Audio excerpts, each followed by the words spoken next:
고린도 교회는 정말 많은 문제를 가지고 있었던 교회였습니다. 우리가 지금 다루고 있는 이 교회 안에서 생겨난 파당 문제뿐만이 아니라 음행 사건, 또한 세상의 법정 고소 사건, 혼인 문제, 우상 문제, 그리고 또한 부인의 머리에 수건 쓰는 문제, 성찬에 관한 문제, 그리고 성령의 은사들에 관한 문제 등등 정말 많은 문제들을 안고서 서로 고민하고 갈등하고 있었던 그런 교회였습니다. 그래서 사도 바울은 고린도 교회 안에 이렇게 생겨난 여러 가지 심각한 문제들을 해결하기 위해서, 또한 답을 주기 위해서 이렇게 고린도 전서 편지를 쓰게 된 것인데, 이렇게 편지를 쓰면서 사도 바울이 가장 먼저 다루었던 것이 어떤 문제였다? 바로 교회 안에 생겨난 파당 문제였습니다. 이 분열에 대한 문제였는데, 나는 바울 편이다, 나는 아볼로 편이다, 또는 게바 편이다, 아니면 나는 그리스도 편이다 라고 하면서 분열되고 다툼이 일어나는 것, 이렇게 일어나는 것은 모두가 다 자신들의 의의를 드러내려고 하는 것이기 때문에, 그래서 결국은 이 같은 다툼과 분열의 원인에 대해서 말할 때 너희들은 아직 육에 속한 사람들이라고, 육에 속한 사람들은 아직 영적으로 어린 아이들이라고, 이 같은 지적 그리고 책망하면서 3장 말씀을 시작했던 것입니다.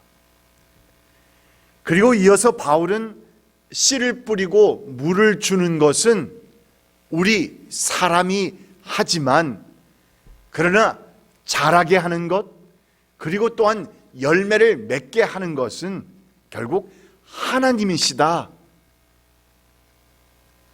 이 모든 것은 하나님께서 하시는 것이라는 것을 강조하면서, 또한 지난 말씀에는 그리스도의 몸된 교회는 하나님의 성전이다, 하나님의 교회다, 하나님의 공동체이다, 하나님의 성전이기 때문에 별 도움이 되지 않는 그러한 이 무익한 건축가나 또는 교회를 파괴시키는 그런 사람이 되어가지 말고 어떤 사람이 되어가라? 지혜로운 건축가들이 되어가라. 그러니까 이모저모 이 교회를, 주님의 몸된 교회를 세워나가는 이러한 지혜로운 건축가가 되어가야 한다라고 우리에게 말씀했습니다. 그리고 오늘 3장 끝부분에서 보고 있는 묵상하고 있는 이 본문 말씀은 고린도 교회 안에 생겨났던 이 파당 문제, 분열의 문제에 대한 결론적인 말씀을 담고 있는 내용입니다. 이같이 교회 안에서 시기와 다툼의 모습을 보이고 있는 이 육에 속한 사람들, 즉 영적으로 어린 아이들의 모습을 보이는 그런 자들을 향해서 바울은 뭐라고 말하느냐? 너희들은 스스로 속이는 사람들이다. 너희들이 지금 행하고 있는 것은 자신을 스스로 속이고 있는 것이다. 18절 말씀입니다. Do not deceive yourselves. Do not deceive yourselves. 아무도 자기를 속이지 말아야 합니다. 개역 개정 번역에서는 스스로라는 말을 붙였지요. 영어에서도 yourselves 하면서 스스로라는 표현을 분명히 하고 있습니다. 여러분은 아무도 자기를 스스로 속이지 말아야 합니다. 나 자신에게 속지 말아야 합니다. 이렇게 말하고 있습니다. 그러니까 고린도 교인들이 자신들은 교회를 위한다고 생각하면서 서로 분열하고 다투고 있지만 그러나 그것이 결국에는 무엇을 하고 있는 것이다? 주의 몸된 교회를 파괴하고 있는 것인데도 불구하고 그들이 그것을 전혀 알지 못하면서 그렇게 행하고 있으니 그것은 너희가 스스로를 속이고 있는 것 아니냐? 이 말입니다. 그런데 여러분, 흥미로운 것은 교회 안에서 분열하고 다투고 싸우는 사람들의 특징을 보게 되면 하나같이 자신들은 옳다고, 자신들은 지혜롭다고 생각한다는 점입니다. 내가 하는 일이 당연히 옳다고 그들은 믿고 있고 의로운 일이라고 생각할 뿐만 아니라 한 걸음 더 나아가서는 내가 지금 하고 있는 이 일이 하나님의 나라를 위해서 하는 것이라고 확신하면서 아주 당당하게 행하고 있다는 것인데, 이에 대해서 바울은 아주 역설과도 같은 오늘 말씀을 주고 있습니다. 18절 말씀입니다. 아무도 자기를 속이지 말아야 합니다. 여러분 가운데서 누구든지 이 세상에서 지혜 있는 사람이라고 스스로 생각하거든 정말로 지혜 있는 사람이 되기 위하여 어떠한 사람이 되어야 합니다? 어리석은 사람이 되어야 합니다. 그래서 제가 역설적인 말씀이라고 했습니다. 역설과도 같은 이 권면의 말씀은 사실 바울에게 있어서는 간증입니다. 간증과도 같은 고백이었다는 말입니다. 우리가 잘 아는 사도 바울, 그는 예수를 만나기 전까지 뭐 했던 사람입니까? 한마디로 얘기하면 주의 몸된 교회를 핍박했던 사람입니다. 교회를 박해했고 성도들을 괴롭혔을 뿐만 아니라 그렇게 행하는 것이 당연히 누구의 뜻이라고요? 하나님의 뜻이라고 생각을 했었고, 그래서 그 같은 자신의 그 모든 행동들이 옳은 일이요, 의로운 일이요, 하나님 나라를 위한 것이라고 그는 확신했습니다. 그런데 훗날 다메섹 도상에서의 그 체험을 통해서 주님을 만나게 되고 우리 안에 내주에 계시는 성령님의 인도하심을 받고 보니까 그때 자신이 행했던 그 모든 일들이 얼마나 악하고 어리석은 일이었는지, 얼마나 하나님의 나라를 오히려 해치고 파괴하는 일이었는지 절실히 깨닫게 된 것인데, 그같이 아주 쓰라린 과거의 경험을 가지고 있었던 바울은 지금 고린도 교회의 모습을 보면서 그들을 책망하고 권면하고 있습니다. 이 세상에서 지혜롭다고 스스로 생각하는 것이 하나님의 눈에는 얼마나 어리석은 것인지, 그러므로 진정 지혜 있는 사람이 되어가기 위해서는 세상적 기준으로 볼 때는 어떤 사람이 되라고? 어리석은 사람들이 되어가야 한다고. 그래서 그 당시 지식과 지혜를 가장 귀하고 가장 중요한 것으로 여겼던 그 당시의 사람들, 헬라 문화를 심하게 영향을 받아서 지식, 지혜가 으뜸이었던, 가장 중요했던 그 당시의 고린도 교인들에게 너희들은 오히려 주 안에서 어리석은 사람들이 되어가는 것이 옳은 것이라고 강하게 권고하고 있는 것입니다. 왜냐하면 누구든지 스스로 지혜롭고 현명하다고 그렇게 생각하는 그 자신의 그 인간적 지혜에서 벗어나기 이전까지는 그 무한하신 하나님의 사랑, 그 높고 고상한 하나님의 지혜에게 우리가 이해할 수도 없고 그 지혜까지 이룰 수 없기 때문이고, 또한 이 세상의 지혜와 하나님의 지혜는 양립할 수 있다 없다? 결코 없다는 것입니다.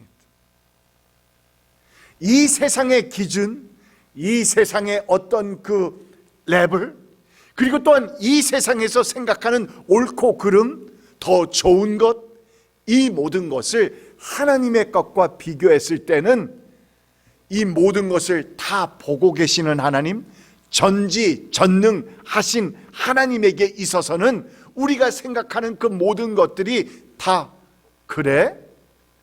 그것이 가장 좋은 방법이야? 그것이 가장 좋은 때야? 우리는 그렇게 생각하지만 주여 주시옵소서, 허락하여 주시옵소서. 언제? 지금 당장 허락하여 주시옵소서. 지금이 가장 선한 때입니다. 가장 좋은 때입니다. 가장 필요한 때입니다 라고 우리는 기도하기도 하고 외치기도 하지만, 그러나 온갖, 아니 무한하신 지혜를 가지고 계신 하나님의 눈으로 보실 때에는 아직 그때가 이르지 않았고, 그리고 그 방법은 가장 좋은 최선의 방법이 아니라는 것입니다. 그러므로 진정 지혜로운 사람은 누구일까? 정말 영적으로 성숙한 사람이란 어떠한 사람일까?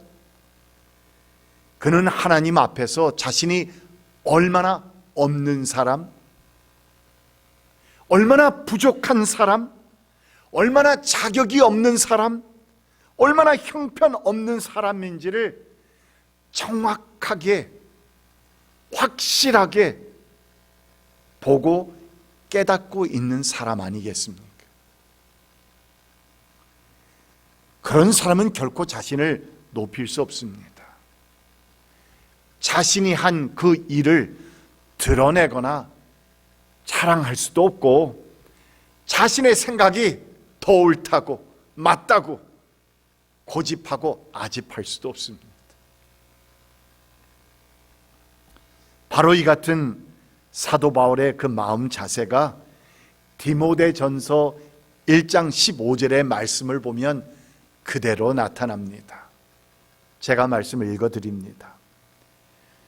그리스도 예수께서 죄인을 구원하시려고 세상에 오셨다고 하는 이 말씀은 믿음직하고 very faithful, 믿음직하고 모든 사람이 받아들일 만한 말씀입니다.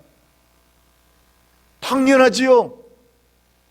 예수께서 죄인을 구원하시려고 이 세상에 오셨다고 하는 이 말씀, 그것은 복음 아닙니까? 너무나 당연한 말씀입니다. 옳은 말씀입니다. 지금 우리가 보면은 그것은 너무나도 확실한 말씀입니다. 그런데 사도 바울에게는 그렇게 보이지 않았잖아요. 그래서 예수님의 교회를 핍박했지 않습니까? 이 말씀은 믿음직하고 모든 사람들이 다 받아들일 만한 말씀입니다. 그러면서 갑자기 뭐라고 얘기합니까? 나는 죄인의 우두머리입니다. 제가 조금 전에 말씀드렸던 그 배경 때문에 그런 겁니다.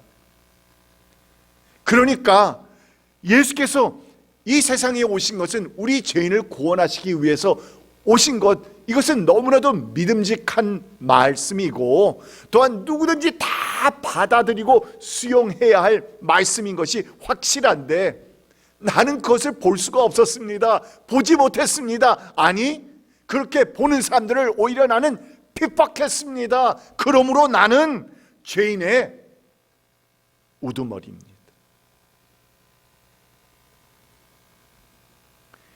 개역 개정 번역에서는 죄인 중에 괴수라고 했죠. 우리에게는 익숙한 표현 아닙니까? 죄인 중에 괴수라. 그런데 여러분, 사실 바울이 이 디모데전서를, 이 같은 말을 하는 디모데전서를 쓸 때는 이미 수십 년간 예수를 알고 수십 년간 복음 사역을 위해서 그야말로 자신의 모든 것을 다 쏟아 부은 후였고, 그래서 바울을 통해서 수많은 사람들이, 수많은 영혼들이 주님께로 돌아왔고, 많은 교회들이 곳곳에 세워진 후였다는 것입니다. 그런데도 바울은 지금 나는 죄인의 우두머리라고, 죄수 중에 괴수라고 이렇게 스스로를 가리키면서 나의 나된 것은 다 하나님뿐이라고, 하나님의 은혜라고 그는 아주 겸손하게 고백하고 있습니다. 바로 이것이 스스로 속이지 않는 성도의 모습입니다. 바로 이것이 하나님 안에서 어리석은 사람이 되어가고 있는 성도의 모습입니다.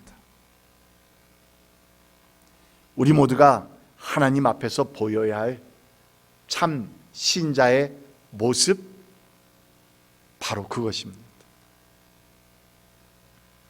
여러분, 고린도 교회에서 일어났던 분쟁과 다툼, 그리고 오늘날도 우리들 교회 안에서 수많은 교회들이 있는데 그 교회들 안에서 오늘날도 끊어지지 않고 계속 일어나고 있는 그 모든 분쟁과 또한 다툼들을 우리가 종식시키고 주의 몸된 교회를 아름답고 지혜롭게 세워가는 그런 지혜로운 건축가들이 되어가기 위해서는 이 세상에서 지혜 있는 사람이라고 착각하면서 자신을 스스로 속이는 사람이 되어가는 것이 아니라 어떠한 사람? 어리석은 사람. 주 안에서 어리석은 사람들이 되어가는 그러한 귀한 하나님께서 기뻐하시는 성도들이 되시기를 축복합니다. 기도합시다.